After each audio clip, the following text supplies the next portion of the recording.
Oi pessoal, aqui é Tânia Durão, eu tô com quem? Ney Naif, o papa do tarô no Brasil e no mundo. Ele até dispensa, né? Apresentações, né, Ney? Olha, eu tô tão feliz, tão apresentar feliz. É bom, pode falar, é Ney Naif, de repente quem não conhece, tem gente que não me conhece, eu sou conhecido dentro do meio do nosso esotérico, holístico, de quem joga tarô. Mas quem tá começando, de repente, não me conhece. E quem me conhece, beijos para quem me conhece. Né? E, gente, o Ney Naif já tem quantos livros, Ney, ao todo? Ao todo são 18 livros, meu Deus. dos quais 8 são referentes ao tarô. Mas hoje temos mais a divulgação em cima da trilogia do tarô, que é o Estudos Avançados, e o curso completo tarô, que também vem com as cartas do tarô. Esse baralho é seu? Você que desenvolveu? Ai, gente. Ele é baseado no tarô de Marsella, mas todo recolorido, tem uns coloridos diferentes, assim, bem bonito, tá? Gente, aqui, olha que carta linda, gente. Esse de ouro, sucesso, prosperidade, crescimento. Você que assina esse baralho. Sim, esse é o meu baralho, Ney Naif. Clássico. Gente, olha essas copas, não sei coisa, 6 de copas. 6 de copas. Olha os bastões, não, Esse é espadas, bastões estão aqui, ó. Paus. Esse aqui é o do curso completo tarô, ele vem junto com o livro, esse daqui. Então quem compra o teu livro vem o baralho também? Vem o baralho, vem o livro ele explica, são 25 lições, ensinando a pessoa a jogar o tarô, tem autoavaliações, a pessoa vai entendendo e também vai jogando, eu vou explicando no livro. É um curso completo, né? Ela mesmo pode ser seu próprio mestre. Gente, autodidata, sim, né? Sim, com certeza. E aí eu convidei o Ney Naif, gente, pra gente ver. Já me perguntaram aqui no canal, né? Qual é a diferença do baralho cigano para o tarô? Olha aqui. Tarô! Olha o tamanho da carta, né? Então vamos lá, vamos começar esse papo, as diferenças, vamos, né, do tarô pro baralho cigano. Olha só, o tarô tem 78 cartas. Quantas cartas tem o baralho cigano? 36, já tem um dobro, pronto, né? Já tem uma grande diferença aqui, certo? O tarô ele serve para falar, orientar o dia a dia, a vida da pessoa, os problemas dela. O baralho cigano? Também. Também, ó. Temos algo em comum? Então já temos uma coisa aí, né? Eu acho que os oráculos, de uma certa forma, a finalidade deles pode ser a mesma. Mas eu acho que o estudo, o caminho pode ser um pouco diferente, porque aqui nós temos uma simbologia diferente, né? Isso. Eu tenho, por exemplo, aqui 78 cartas para 36. Mas, por exemplo, eu tenho aqui uma carta aqui. Você tem carta do mago? Não temos. Olha, já temos uma diferença, né? Então, você não tem uma carta do mago, então não dá para colocar. Vamos por aqui, tem a carta da lua? Temos a carta da lua! Qual é o significado? Vamos ver. Olha, a lua, por exemplo, e se for perguntas materiais, nós podemos falar de sucesso, prosperidade e crescimento. Se for questões afetivas, muita paixão, muito desejo. Se for planos mentais, algum planejamento pode estar confuso, pode estar meio aéreo. Espiritualmente é um poder espiritual muito forte. Vai depender do contexto. Não tem uma direção específica, né? Vai depender da pergunta, da situação. E como é que seria aí no Lenormand? No baralho cigano. No baralho cigano, no Lenormand, né? O lado emocional, os desejos, os humores, as sensações dele. Quer dizer, também não tem nada a ver o significado. Quer dizer, se a pessoa ela quer de repente associar às vezes o tarô com o baralho cigano, fica difícil. Fica. E o sol? O sol no baralho cigano, sucesso, êxito, clareza, realização, plenitude. Aí é igual. Opa! Temos algo parecido. Pelo menos um significado. Um significado, exatamente. Quer dizer, então o que acontece é que algumas cartas podem ser iguais, outras não, mas isso não quer dizer que a gente possa... Porque é o símbolo, né? É o símbolo, o símbolo do sol, mas o símbolo da lua que nós tínhamos aqui junto já não era tão... Já não. Por que não? Porque no baralho do baralho cigano Lenormand, ele só tem a lua. Aqui eu tenho a lua, tenho 2 torres, tenho 2 cachorrinhos, tenho um lago e tenho um lagostim. Então eu tenho muita simbologia além da lua. Por isso que tem essa diferença. Bom você ter colocado, porque olha só, lua, 2 o quê? 2 torres. 2 torres, 2 lobos ou 2 cães, um lago e um lagostim. E aqui a gente só tem a lua. Só tem o lado da lua. Tem muito mais elementos aí, né? Exato, aqui exatamente. Só a lua. Mais outra diferença, né? Então nós não podemos achar que porque a lua do tarô vai ser o mesmo significado da lua do baralho cigano. Não vai. Não pode, porque o que nós estudamos é o símbolo. Por exemplo, o tarô, a complexidade do tarô talvez esteja não só na quantidade de símbolos quanto na quantidade de cartas, mas o baralho cigano ele não tem um demérito, não é menos valia por causa disso, porque tem uma função diferente. E dentro dessa função que a gente tem que aprender o que serve cada oráculo. Então, embora sirva para orientar, por exemplo, o tarô, ele às vezes orienta muito mais no livre-arbítrio, no autoconhecimento, e às vezes até questões mais complexas a longo prazo, mas ele, por exemplo, não é bom para falar muito do dia a dia, do que está acontecendo agora, das miudezas. Ele vai muito analisando do seu processo de vida de um aspecto mais profundo, mas às vezes a pessoa não quer, ela quer saber do agora. Olha, eu estou com um problema agora, preciso resolver isso agora. O tarô pode orientar? Pode, mas eu acredito que o baralho cigano seja um pouquinho mais eficaz que isso. O que você acha? Eu concordo com você, tá? Que o baralho cigano é muito aqui agora, é chamado até do fofoqueiro, né? Porque é justamente pro cotidiano. Sim. Né? Mais uma diferença entre o tarô e o baralho cigano. E eu achei legal, Ney, que você falou que um não é melhor ou maior ou mais completo do que o outro. Não. Porque quem vai dar profundidade à leitura é o cartomante. Sim, e não é só isso. É a necessidade do consulente. Por exemplo, o tarô, ele não pode responder o ano ou o dia que a pessoa irá casar. Mas ele pode orientar se a pessoa vai casar com João, José ou Maria. Se tiver alguém, ele pode orientar perfeitamente. Mas se não tiver, o tarô não orienta. Não adianta perguntar quando eu vou casar, quando eu vou ter filho. O tarô não fala disso. O tarô, ele fala de coisas também imediatas que já estejam em movimento. E não algo que não exista no caminho ou na ideia da pessoa. Isso é bom astrologia, numerologia e quiromancia. Esses oráculos você pode perguntar qual o ano bom que pode ter um casamento, ou qual o ano que vai ser mais feliz na minha vida, pode. Com o tarô isso não dá. Se a pessoa responde isso pra você, é evidente. É evidente. Então ela não viu no tarô, ela pegou alguma coisa espiritual lá em cima, né? E falou, mas não foi o tarô quem disse, que o tarô não orienta nesse aspecto, nesse movimento.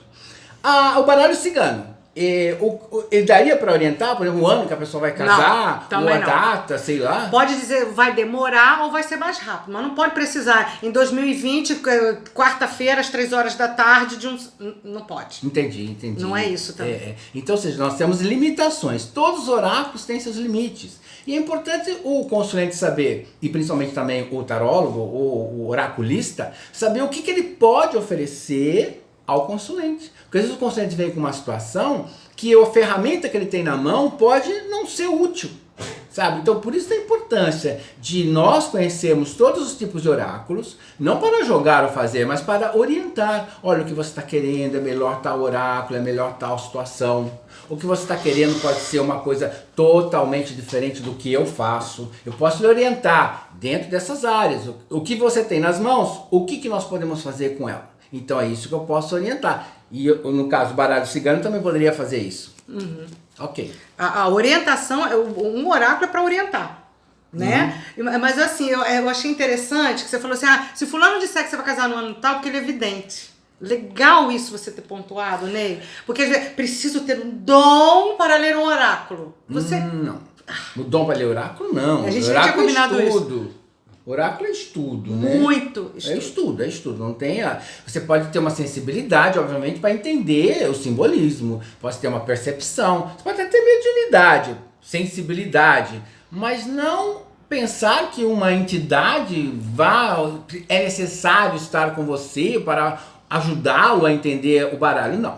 Então não precisariam nem estudar, nem vocês verem esses vídeos, tá bom? Então fecha o vídeo e vai embora, porque não precisa nada do que nós estamos falando. Não precisa ser ler livro, vai gastar dinheiro com livro pra quê? Lê 10 livros e depois fala que é a entidade que falou? Tá, faz 10 cursos e fala que depois fez intuição? Pô, por favor, né? Menos, né? Menos é melhor, né? Então, ou seja, é importante que você tenha consciência. Se você fez curso, se você estudou, se você está vendo esse vídeo e está aprendendo muita coisa, isso não é intuição, isso é conhecimento. Então, o oráculo é conhecimento. Posso usar a intuição? Pode, não tem problema. Tem médiuns maravilhosos, tem videntes fantásticos. Isso não é demérito. O que nós não podemos entender é, porque jogar cartas tem evidência. Porque jogar cartas tem mediunidade. Pode ter ou não. Não há uma associação uma coisa com outra. Agora, é possível sim você jogar tarô, jogar baralho cigano, com essas runas, sem ter essa mediunidade, ou sem ter esse conhecimento, né? O conhecimento mediúnico, mas o conhecimento simbólico, do método, né? Quando a gente joga as cartas, a configuração das cartas também. Então eu acho que tudo isso é importante a gente colocar na mesa para ter uma consciência do que é a cartomancia de uma certa forma. Tarô é cartomancia porque é feita de papel, então também é cartomancia. Se chama tarô para diferenciar talvez o ritmo de leitura, o ritmo de estudo do baralho cigano, que também não se fala, é cartomancia, mas falamos baralho cigano. Mas no geral é tudo cartomancia. Cartomancia quer dizer, mancia é o oráculo, é o saber, é a previsão, através da carta, que é carta, papel. Então cartomancia, saber alguma coisa, alguma previsão através do papel.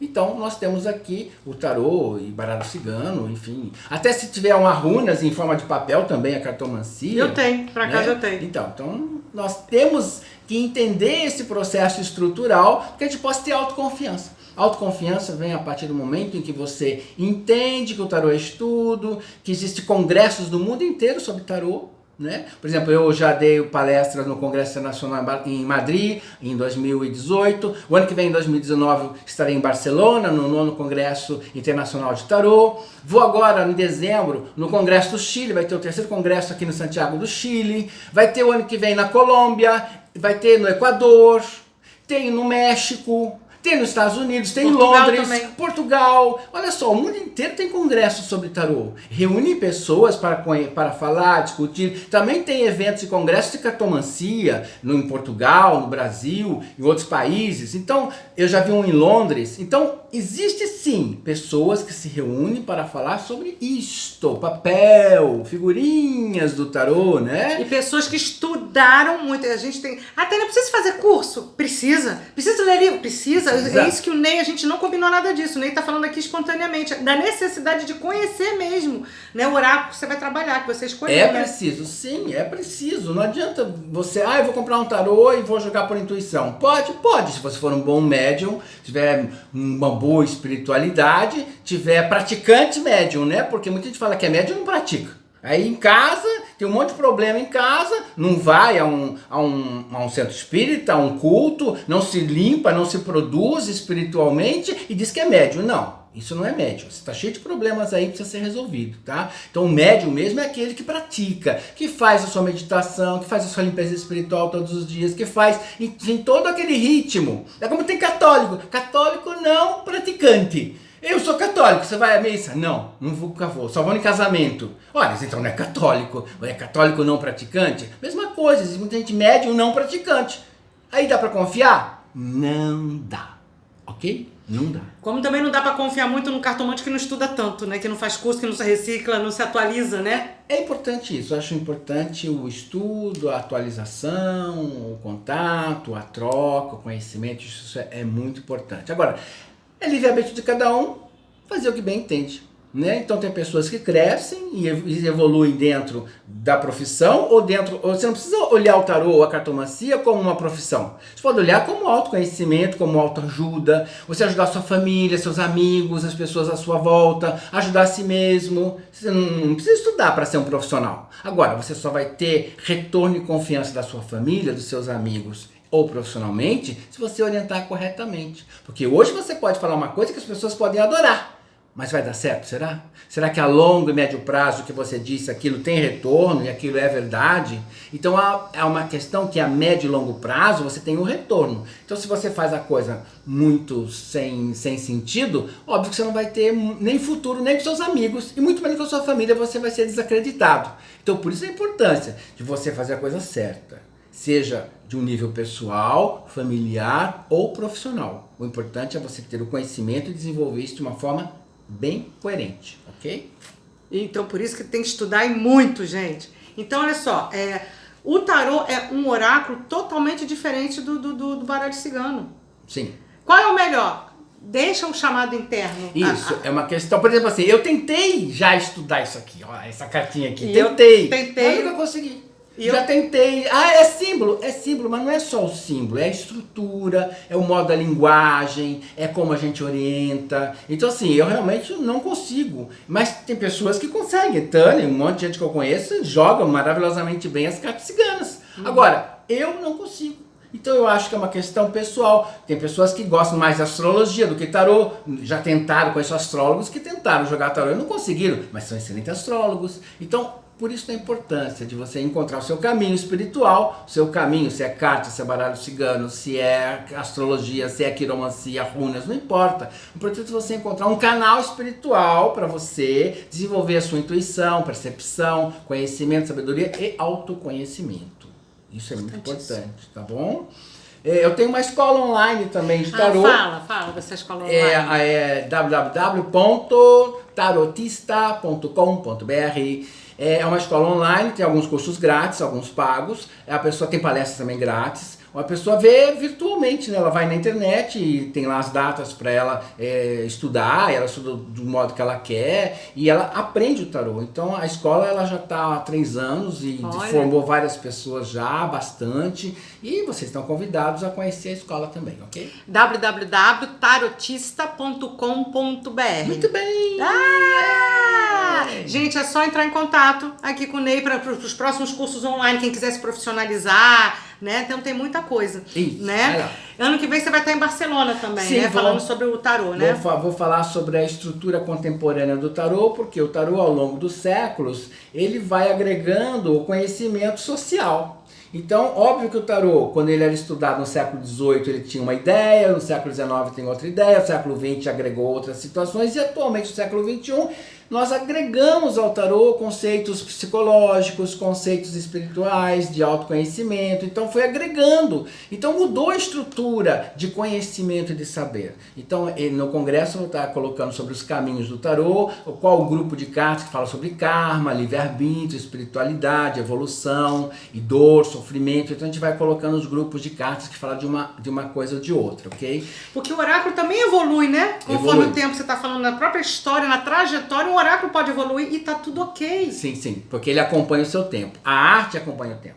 Então não só as imagens, por exemplo, esse colorido não existia no século XIX nem XVIII, eram 4 cores só. Mas houve a tecnologia, o avanço das tintas, o avanço das gráficas, dos maquinários, então a pessoa vai se adaptando e vai produzindo cada vez coisas ao seu tempo. Mesma coisa social, por exemplo, tem uma carta aqui... Adorei esse aqui, gente, olha que carta linda. Tem uma carta aqui no tarô que é o 5 de ouros. Né? O 5 de ouros, ele mudou muito, deixa eu ver se eu acho ele aqui. Te achei. O 5 de ouros lindo. São 5 moedinhas. Então o 5 de ouros, ele mudou muito a linguagem dele ao longo dos séculos. Até o século XIX, ele era tipo uma carta dos amantes. Né? Porque é uma carta referente aos prejuízos. Porque as pessoas mantinham a manteuda, né? O teudo e manteuda, uma família à parte, com casa, enfim, montava toda uma estrutura para amante, né? Então o 5 de ouros representava esse movimento. Mas ao longo do século XX as coisas mudaram totalmente, ninguém mais constrói ou monta uma casa para o seu referido amante, né? Então essa carta perdeu a função, porque era uma carta que a pessoa montava a casa para alguém. Acabou essa função, porque hoje ninguém mais faz isso. A gente vai para um motel rapidinho, sai e vai embora. E ressignificou ela o quê? Para prejuízos e afastamentos afetivos.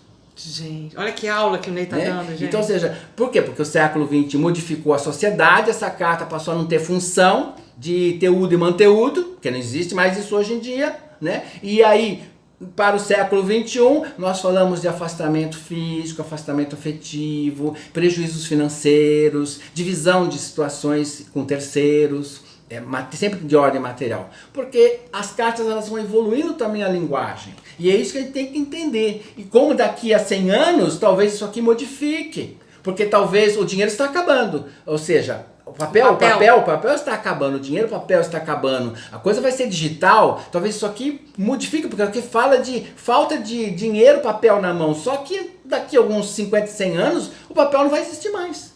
Porque hoje nós estamos praticamente usando muito pouco dinheiro, dinheiro papel, né? O dinheiro circulante, né? É tudo cartão, e do cartão vem um valor na conta que já é debitado, você nem vê o dinheiro, ele passa em números, né? Então essa carta ela pode também se transformar a sua linguagem daqui a alguns séculos, ou talvez em décadas.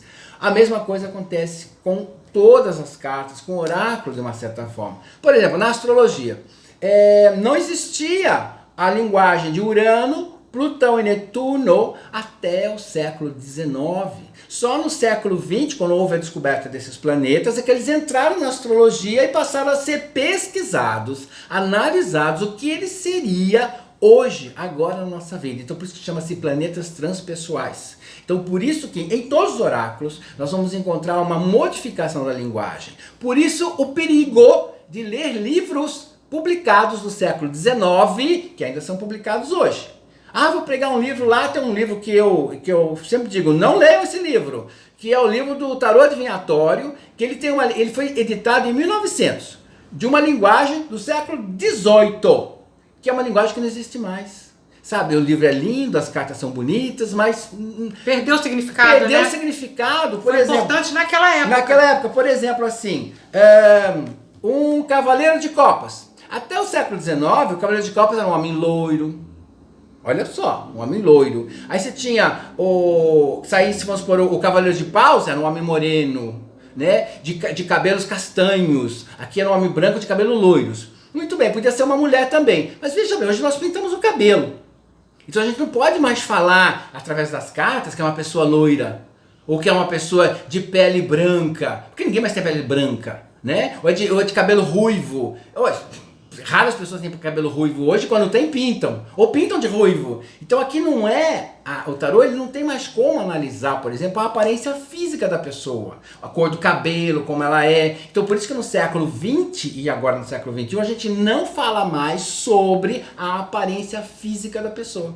Porque isso era importante? Porque até o século XIX? Porque não havia miscigenação de castas, as etnias eram bem divididas, quem era de um país tinha aquela característica, quem era do país tinha aquela outra característica, as pessoas nasciam, por exemplo, alfaiate, ia ser alfaiate, porque o pai era alfaiate, o filho vai ser alfaiate. Então a gente sabia também profissões através das cartas. Hoje não dá mais, porque hoje as pessoas elas nascem, não sabem nem o que vão ser no futuro, e pensam em ser uma coisa, depois é outra. Então, as cartas acompanham a evolução dos tempos. É isso que nós temos que entender. Certinho? Certíssimo. www.tarotista.com.br. Isso, aguardo vocês lá. Gente, eu tô aqui embevecido, não quero nem terminar essa entrevista, né? Gente, obrigada. Ney, obrigada. Obrigado a você pela oportunidade de explicar esse detalhezinho que às vezes a gente passa falando mil coisas, às vezes, numa palestra, é uma coisa tão simples que as pessoas precisam entender esse processo histórico, estrutural, para poder ter confiança do que está fazendo, do que está julgando. Isso é importantíssimo. E dar credibilidade como profissional. Sim. Isso também é muito importante. Agradeço o convite, agradeço a presença de todos, o olhar de todos. Beijos, a gente vai se vendo por aí. www.tarotista.com.br. Obrigada, Ney. Tchau, gente, tchau. até o próximo vídeo. Oriente-se.